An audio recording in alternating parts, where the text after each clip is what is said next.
We're going to be doing a literary analysis of the Song of Roland. Normally, if I continue to do these, I'll have the hard copy of the book to show highlighted quotes and things that really stood out to me. But I just have my notes here. So, some backstory on the Song of Roland. The Song of Roland was most likely written around like the 12th century, after death, of course, by a Norman French author during the time of the Crusades and the expanding feudal monarchies in Western and Central Europe. The poem is part of a genre called chansons de geste. Traditionally, it's an epic poem. It's like a collection of epic poems celebrating heroic deeds and actions, and loyalty to the Christian rulers at the time.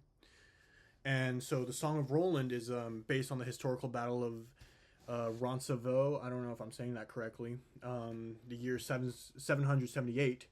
And the poem transforms this small ambush into a religious war between Christians and Muslims, which is as we're gonna find out, a increasingly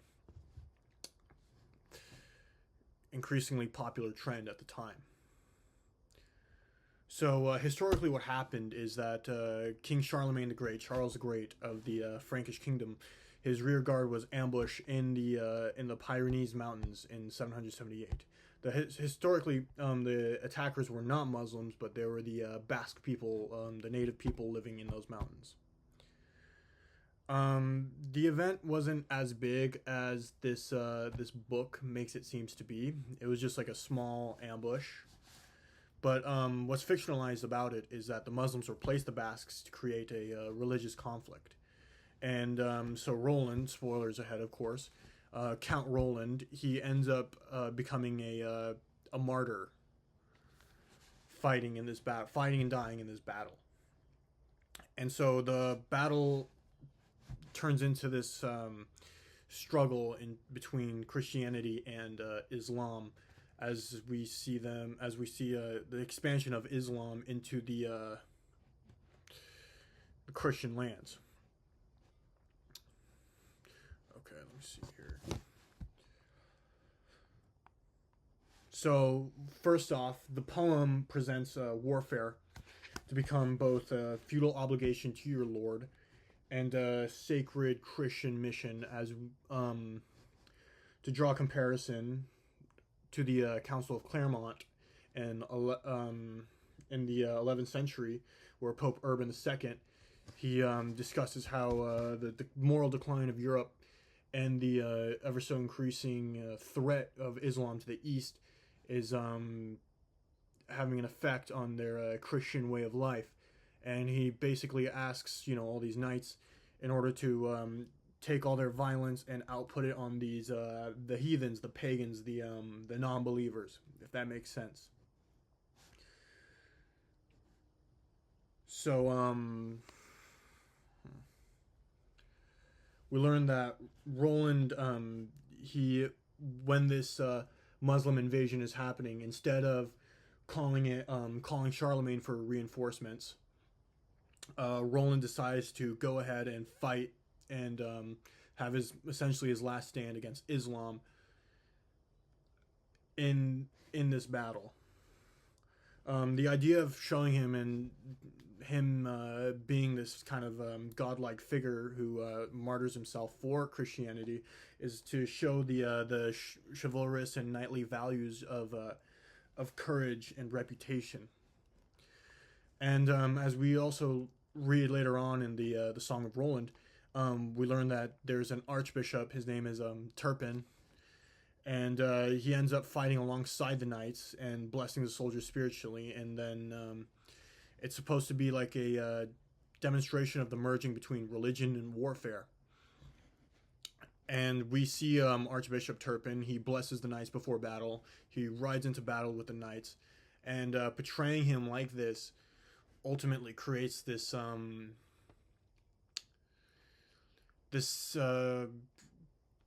zealous combination of warfare and defending Christendom.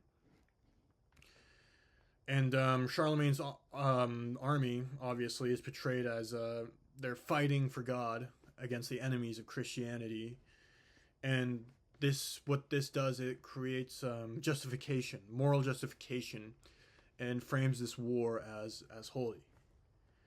And I'm also going to be drawing parallels from some more backstory. I'm reading this book for a class, History Europe in the High Medieval Ages, with Professor Todd Upton. He's one of my favorite professors. So our textbook is the author's name is Bachman, and the name is the World of Medieval Europe or something like that. And basically, I'm going to be drawing parallels to that textbook to establish context, if that makes sense. So Bachman in his book he discusses the feudal militarism and the importance of knights in medieval warfare, and the crusading mentality that Christians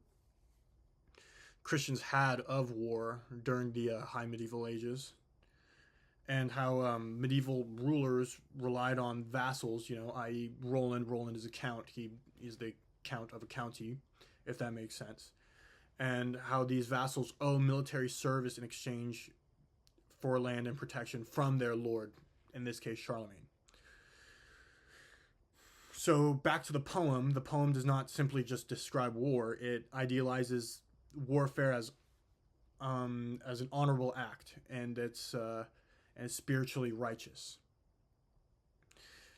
This reflects how life in medieval Christian Europe normalized violence, especially when it's tied to, number one, feudal duty, and number two, Christianity and other spiritual purposes.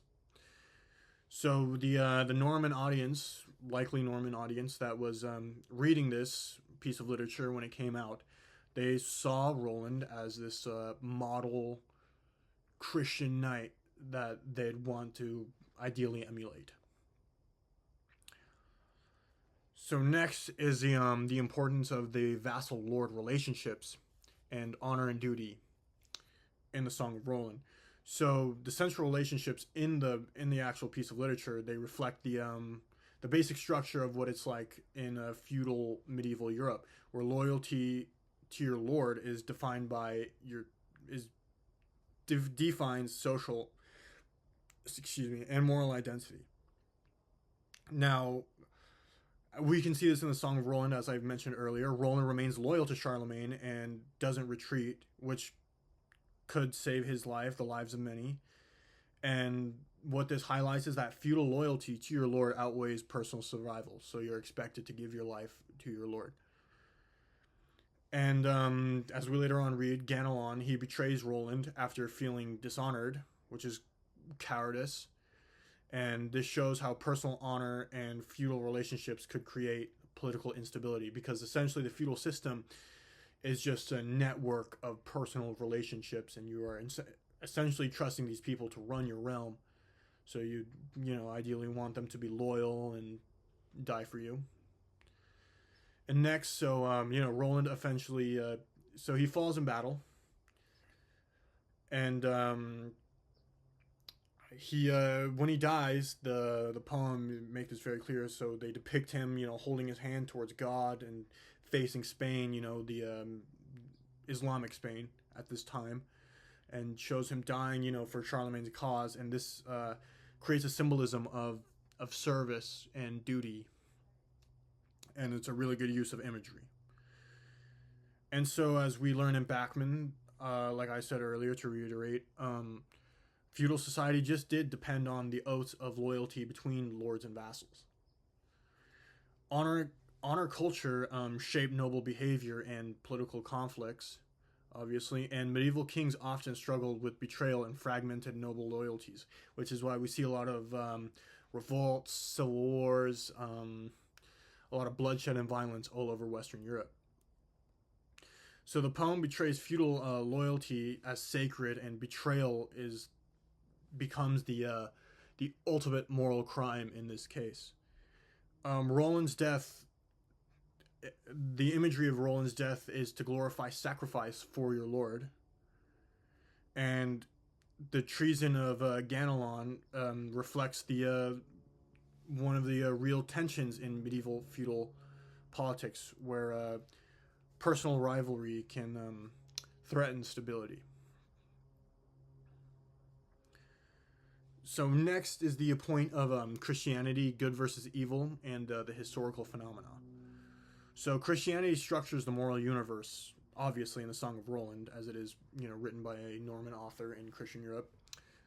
This turns political conflict into a cosmic battle between good and evil, where obviously the Christians are depicted as good, and the Muslims are depicted as evil.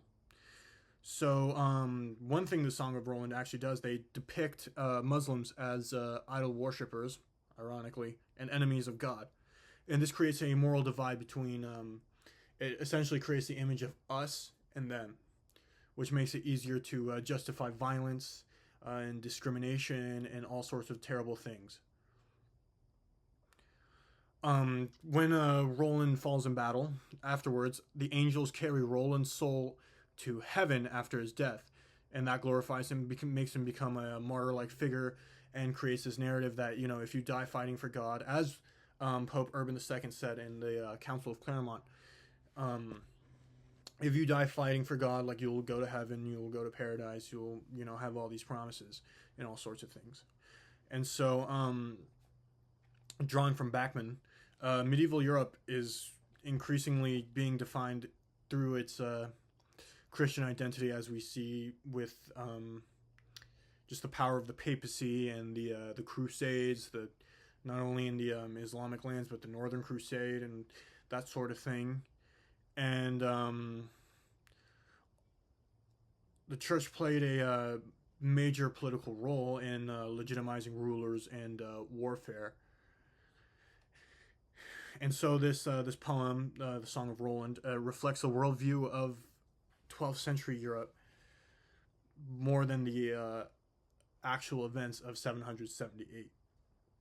By dividing the world into good Christians and evil Muslims, the poem reinforces religious unity and justified warfare, as I've stated earlier, and it also reveals how literature helps shape this collective Christian identity during the High Middle Ages. Okay.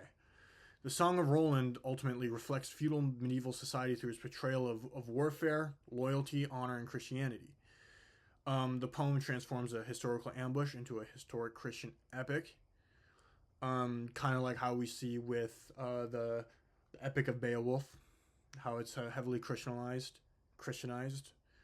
The warfare is portrayed as honorable and sacred, which portraying warfare as honorable and sacred draws into old European beliefs that actually originate from pagan ideals, Germanic pagan ideals, where warfare is a honorable, sacred act. And loyalty to one's lord is treated as the highest social value, kind of creating a caste system of itself. And Christianity defines morality and political legitimacy. So, if we were to compare this to other things, for example, like a movie like Saving Private Ryan or American Sniper, these movies glorify sacrifice and loyalty and create a national identity similar to what these medieval epics wanted to create.